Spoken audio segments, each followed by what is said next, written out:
नमस्कार जी। जिस तरह की एसएनसी बठिंडा अपने आप के अंदर एक मिसाल है अच्छे रिजल्ट देने के लिए, इस बार भी हमसे काफी उम्मीदें थी सारों को कि एसएनसी बठिंडा इस बार भी कुछ कमाल करेगा। जिस तरह आप सारे जानते हैं कि कल नॉरसेट का रिजल्ट अनाउंस हुआ है, उस रिजल्ट के अंदर हमारे जो स्टूडेंट्स हैं उन्होंने बहुत ही अच्छे एफर्ट्स किए और वो एफर्ट्स हमें रिजल्ट के अंदर भी दिखाई दिए।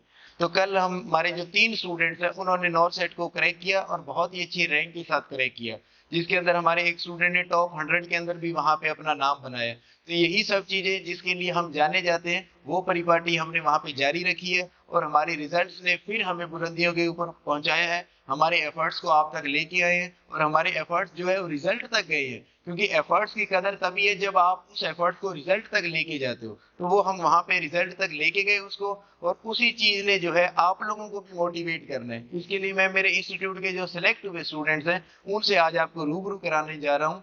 आप सारे हमारे स्टूडेंट्स मिलिएगा। ਅੱਜ ਆਪਾਂ ਸਭ ਤੋਂ ਪਹਿਲਾਂ ਗੱਲ ਕਰਾਂਗੇ ਸਾਡੇ ਇੰਸਟੀਚਿਊਟ ਦੇ ਸਟੂਡੈਂਟ ਜਿਹੜੇ ਹੈ ਕਿਰਨਦੀਪ ਜੀ ਉਹਨਾਂ ਨਾਲ, ਜਿਨ੍ਹਾਂ ਨੇ ਕੱਲ ਜਿਹੜਾ ਨੌਰਥ ਦਾ ਐਗਜ਼ਾਮ ਹੋਇਆ ਉਹਦੇ ਵਿੱਚ ਫਸਟ 100 ਦੇ ਵਿੱਚ ਮਤਲਬ ਇਹਨਾਂ ਨੇ 70th ਰੈਂਕ ਜਿਹੜੀ ਹੈ ਉਹ ਅਚੀਵ ਕਰੀ। ਤਾਂ ਇਹ ਆਪਣੇ ਆਪ ਦੇ ਵਿੱਚ ਇੱਕ ਬਹੁਤ ਵੱਡੀ ਉਪਲਬਧੀ ਹੈ।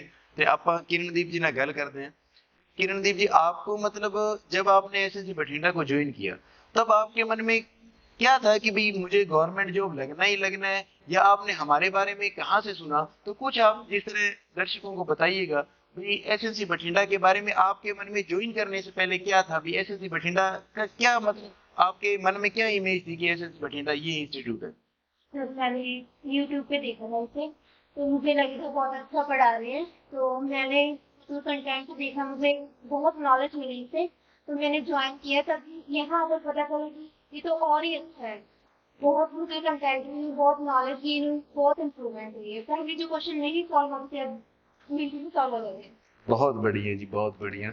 और हमारी जितनी भी फैकल्टीज है वो सारी सेंट्रल गवर्नमेंट सिलेक्टेड है, एक्सपीरियंस होल्डर है, तो उसका भी आपको जिस तरह बहुत फर्क पड़ा होगा। इसके अलावा मतलब अगर हम प्रदीप जी से बात करें, इन्होंने भी नॉर्थ साइड जो है उसके अंदर बहुत अच्छी रैंक वहां पे लेके आए हैं। तो अगर मैं आपसे बात करूं भी एसएनसी बठिंडा के अंदर जब आप वहां पे आए, आपने यहाँ पे देखा सिस्टम सारा, तो आपको ऐसी कौन सी चीज थी जिसके ऊपर आपको ऐसे लगा भी ये चीज जो है उसने आपको सबसे ज्यादा बेनिफिट दिया है ताकि आप नॉर्थ साइड क्लियर कर पाए हो? सर एसएनसी इंस्टीट्यूट में जो थ्योरी प्रोवाइड करी गई, वो मोर देन इनफ थी। एंड मुझे जब मैंने थ्योरी पढ़ी उसके बाद क्वेश्चन सॉल्व करने में मुझे कोई प्रॉब्लम नहीं आई। पहले मुझे क्वेश्चन सॉल्व करने में बहुत दिक्कत आती थी, टाइम मैनेजमेंट प्रॉपर नहीं होता था। बट जब मैंने ज्वाइन किया एंड वीकली जो टेस्ट सीरीज होती थी, वो मैंने टेस्ट दिए, मेरा टाइम मैनेजमेंट भी प्रॉपर सॉल्व हो गया एंड क्वेश्चंस भी थ्योरी के साथ इजीली सॉल्व होने लगे। जिस तरह मुझे दर्शकों को बता दूं मैं कि इनका एसजी पीजीआई के अंदर और पीजीआई संगरूर के अंदर भी सिलेक्शन हो गया था। आपका जब वहां पे सिलेक्शन हो गया फिर भी आप जिस तरह मुझे बता रहे थे भी हमारा एक ही मकसद था कि हमें एम्स के अंदर लगना है, एम्स में यस। लगना है। तो वो चीज जब आपने एसजी पीजीआई वहां पे क्रैक कर लिया उसके बाद में आपको जो कॉन्फिडेंस है, क्या उस कॉन्फिडेंस ने भी आपकी मदद की है नॉर्थ सेट को क्लियर करने में? जी सर, एब्सोल्युटली। कॉन्फिडेंस तो मैटर बहुत ज़्यादा करते हैं, हमारी एंजाइटी कम हो जाती है। एंड मोर कोऑपरेटिव स्टाफ, हमारे एसएनसी के साथ सभी टीचर हमें हर वक्त मोटिवेट करते थे एंड नॉलेज भी ज़्यादा देते थे कैसे क्वेश्चन को सॉल्व करना है। सो तभी हम इस स्मॉल सेट को क्रैक कर पाए। ठीक है। तो अमनदीप जी, अब आपकी तरफ आते हैं, आपसे बात करते हैं। तो आप मुझे ये बताइएगा भी जिस तरह आप तो बिल्कुल गवर्नमेंट कॉलेज से आपने नर्सिंग भी वहां पे कंप्लीट की, आपका जो बैकग्राउंड था वो भी बहुत अच्छा था, इंग्लिश भी आपकी बहुत साउंड थी। आपने प्रिपरेशन के लिए कौन सी जो बुक्स है उनको वहां पे प्रेफर किया? सो मैंने एसएनसी थ्योरी को प्रेफर किया। इसके बाद अपार्ट फ्रॉम दैट सर मैंने मौसमी और सांगर से अपने क्वेश्चन को सॉल्व किया। तो मतलब आपकी बातों से मुझे ऐसे लग रहा है कि आपने एसएससी बठिंडा के जो नोट्स हैं उनके ऊपर बहुत ज्यादा रिलाई किया, यस और उस चीज ने आपको आई थिंक थ्योरी आपकी बहुत साउंड कर दी। यस फिर जो वीकेंड टेस्ट सीरीज थी उसने आपको रिवीजन जो है उसका आपको रहा, और फिर आप जो है वो आप जिस तरह मोस भी है, सॉन्डर्स है, आप जिस तरह बता रहे हो उसने आपको मेरे ख्याल से और ज्यादा कॉन्फिडेंस दिया होगा और आप हैबिचुअल हुए होंगे भी एग्जाम का पैटर्न के हिसाब से। यस। तो जिस तरह की कल रिजल्ट आया उसमें अपने को ऐसे लग रहा है भी बहुत सारे ऐसे सीट्स है जो अभी वैकेंट रह गई, बच्चे हैं वो क्वालिफाई नहीं कर पाए। तो आपके हिसाब से एग्जाम मुश्किल था कि उसका पैटर्न मुश्किल था कि वहाँ पे सारे जने जो उसको क्लियर ही नहीं कर पाए? सर जैसे हमें यहाँ पर तैयारी कराई गई, मोस्टली हमें यहाँ पर सॉन्डर्स एंड फॉसी से तैयारी कराई गई थी। सो हमें वो एग्ज़ाम ज़्यादा डिफिकल्ट नहीं लगा, बट हमने दूसरे सभी स्टूडेंट्सों से सुना था कि एग्ज़ाम बहुत डिफिकल्ट है, बट हम उससे सफ़र नहीं करे। नहीं, वो चीज उसमें दिखा भी आपके रिजल्ट के अंदर भी, आप टॉप 100 के अंदर आ रहे हो, तो बिल्कुल आप सारे ब्रिलियंट हो, आपके एफर्ट्स है वो बहुत ब्रिलियंट है। तो मैम जिस तरह एक लोगों में टेंडेंसी होती है वो ये बोलते हैं भाई हमें क्वेश्चन को समझने में दिक्कत आती है, हमें आंसर उसका पता होता है लेकिन हमें ये नहीं पता लग रहा भाई एग्जाम में क्वेश्चन क्या पूछा जा रहा है। अगर स्टूडेंट्स उस प्रॉब्लम को फेस कर रहे हैं तो आप उनको वहां पे कैसे कन्विंस करोगे या कैसे आप उनको जो है वो गाइड करोगे भी इस तरह से आपको प्रिपरेशन करनी चाहिए? फिर इसके लिए क्वेश्चन प्रैक्टिस बेस्ट है। अगर क्वेश्चन प्रैक्टिस करेंगे तभी क्वेश्चन समझ आना लगेंगे, तो फिर ही हम सॉल्व कर पाएंगे।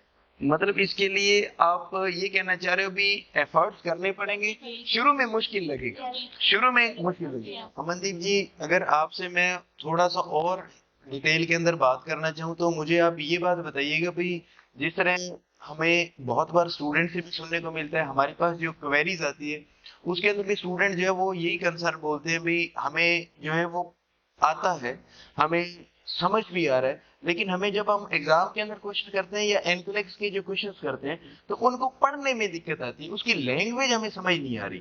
ठीक, उस चीज को अगर आप उन स्टूडेंट्स को सजेस्ट करें भाई इस तरह से वो इस चीज को वहां पे रिजोल्व कर सकते हैं कंसर्न को, तो आप उन्हें क्या एडवाइस करना चाहेंगे? सर मैं तो उन्हें यही एडवाइस करना चाहूंगी कि जैसे मेरे पास भी जो है बोलने को एमसीएक्स मार्क्स पहले थी, लेकिन जब भी हम उनके क्वेश्चन करने बैठते थे तो वो फिर भी चल जाता था। तो यहाँ पर आए, यहाँ ने हमें टीचर्स ने बताया कि क्वेश्चन को कैसे रीड करना है, कैसे उनकी डेप्थ को जानना है, कैसे हमें प्रायोरिटी सिलेक्ट करनी है। तो ये सब पॉसिबल हुआ मेरे साथ तो बिकॉज ऑफ एफएमसी। बहुत बढ़िया, क्योंकि ये बात सही भी है, अगर आप इसको अभी अप्लाई आपने नहीं किया तो आप इसको अप्लाई करके देखिएगा कि जिस तरह प्रायोरिटी बेसिस क्वेश्चन आते हैं तो उसके अंदर आपको चारों ही ऑप्शन जो आएंगे वो सही होंगे, लेकिन आपको ये देखना है कि वहां पे प्रायोरिटी क्या है। मास्लो हियरार्की जिस तरह है उससे आपको पता लगेगा, नर्सिंग प्रोसेस में जिस तरह असेसमेंट करना है तो आपने पहले कंडीशन को असेस करना है, फिर आप इंटरवेंशन की तरफ जाओगे। तो ऐसी बहुत सी बारीकियां हैं जो आपको एसएनसी है, अगर आप हमें ज्वाइन करते हैं तो आपको वो चीजें देखने को मिलेंगी। अब अगर हम इस चीज को सारे को समराइज करें, आपकी एफर्ट्स को, आपकी सक्सेस को, तो आपके हिसाब से अगर आप अपनी जर्नी को अभी तक देख रहे हैं तो आपको सबसे इम्पोर्टेंट अगर आप बात करें भी ये सब्जेक्ट हमें ज्यादा इम्पोर्टेंट लगा या सारे सब्जेक्ट इक्वल थे, सिर्फ क्वेश्चंस को करने की टेक्निक, क्योंकि बहुत बार ऐसे होता है कई हमें स्टूडेंट ऐसे भी जो है वो फोन कॉल पे हमें बात हुई कि मेरे से क्वेश्चन पेपर ही पूरा नहीं हुआ, मैं सिर्फ 170 क्वेश्चन तक पहुंच पाई या मैं 160 तक पहुंच पाई, तो मैं पूरे 200 क्वेश्चन अटेम्प्ट ही नहीं कर पाई। उनके लिए आपके लिए क्या सलाह होगी कि कैसे टाइम मैनेजमेंट वहां पे किया जाए?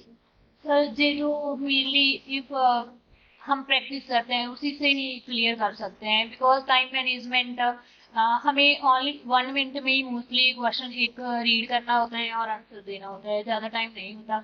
इफ ज़्यादा प्रैक्टिस करेंगे तो ही हम सभी क्वेश्चन को फॉलो भी कर पाएंगे एंड दोबारा अगेन रिव्यू भी कर पाएंगे। बहुत बढ़िया जी, कि मतलब हमें इनका कहने का मतलब ये है कि हमें एक क्वेश्चन के ऊपर बहुत ज्यादा टाइम स्पेंड नहीं करना। अगर आपको वो क्वेश्चन में डाउट लग रहा है तो आप नेक्स्ट क्वेश्चन पे जाएं, अगली बार ये आपके पास जब आप रिव्यू करेंगे तब अगर आपके पास टाइम रहता है उस क्वेश्चन को सॉल्व करने का तो आप वहां पे उसको सॉल्व कर सकते हो। हमें यहाँ पर यही सिखाया गया था कि जिन क्वेश्चंस में आपको 100% श्योर है, फर्स्टली उन्हीं को अटेम्प्ट करें एंड अगेन जब रिव्यू करेंगे तब आपको जिन क्वेश्चन में थोड़ा डाउट है तब आपके पास टाइम होगा तो आप उनको सॉल्व कर पाएंगे। ठीक है किरणदीप जी, जिस तरह से कल आपके फादर साहब से भी बात हुई वो भी काफी खुश थे, उनका भी सपना था कि मेरी बच्ची है वो गवर्नमेंट जॉब लगे, तो हमने उनको बधाई दी, वो काफी इमोशनल भी थे और उनका होना भी चाहिए, एक जो बच्ची है अगर वो वहाँ पे गवर्नमेंट जॉब लगती थी ये बहुत बड़ी अचीवमेंट है, हमारे लिए भी काफी बड़ी अचीवमेंट है, आपके लिए भी। अब जिस तरह से नॉरसेट हमारा नेक्स्ट आएगा उससे पहले Baba Farid university of health science का एग्जाम है, तो आपको जो बच्चे Baba Farid university of health science के लिए अपीयर हो रहे हैं, जिन्होंने प्रिपरेशन स्टार्ट है, आप उनको क्या एडवाइस करना चाहोगे भी आप वहाँ पे एसएनसी को ज्वाइन करें या आप अभी जितना आपके पास टाइम है उसको आप कैसे वहाँ पे यूज करें, ये चीज अगर आप एडवाइस करें स्टूडेंट्स को तो? सर जैसे हम प्रोबेबली में देखें तो मोस्ट ऑफ एनक्लेव्स या मौसमी के क्वेश्चन ही होते हैं ना, लेंथी होते हैं क्वेश्चन, तो हम खुद पढ़े कितनी समझ नहीं आते, तो मैं उन्हें सजेस्ट करूंगी एसएससी को ज्वाइन करें, क्वेश्चन को समझे, उन्हें सॉल्व करें और अपना सिलेक्शन लें। ठीक है। तो मतलब ये इनका भी जो कहना है वो सेम हमारी जो सोच है वही इन्हीं की जो वर्ड्स है उनमें झलक रही है कि एनकेलेक्स पैटर्न कोई नॉरसेट फॉलो करता है, एनकेलेक्स पैटर्न कोई Baba Farid university of health science follow करती है। तो आपको एनकेलेक्स पैटर्न के क्वेश्चन करने चाहिए, हालांकि वो आपको देखने में मुश्किल लगेंगे, लेकिन अगर आपको कोई गाइड अच्छे से करे, आपको क्वेश्चन को समझाए वहां पे और आप वहां पे प्रैक्टिस करें, आपको क्वेश्चन करने का तरीका वहां पे बताएं कि आपने कैसे रॉन्ग ऑप्शंस को एलिमिनेट करना है और राइट वन तक आपने पहुंचना है, तो जरूर आप चाहे Baba Farid university of health science है, चाहे नॉरसेट है, या आप एनकेलेक्स आरएन की भी प्रिपरेशन अगर कर रहे हैं तो उसमें भी यही सेम चीजें वहां पे फॉलो होगी। तो आप सारों को एक बार फिर से बहुत बहुत शुभकामनाएं एसएससी बठिंडा की तरफ से, और मैं आपके बहुत ही ब्राइट फ्यूचर की वहां पे विश करता हूं और उम्मीद करता हूं कि आप जो है वो इसी तरह अपनी जिंदगी में तरक्की करें। बहुत बहुत धन्यवाद। Thank you.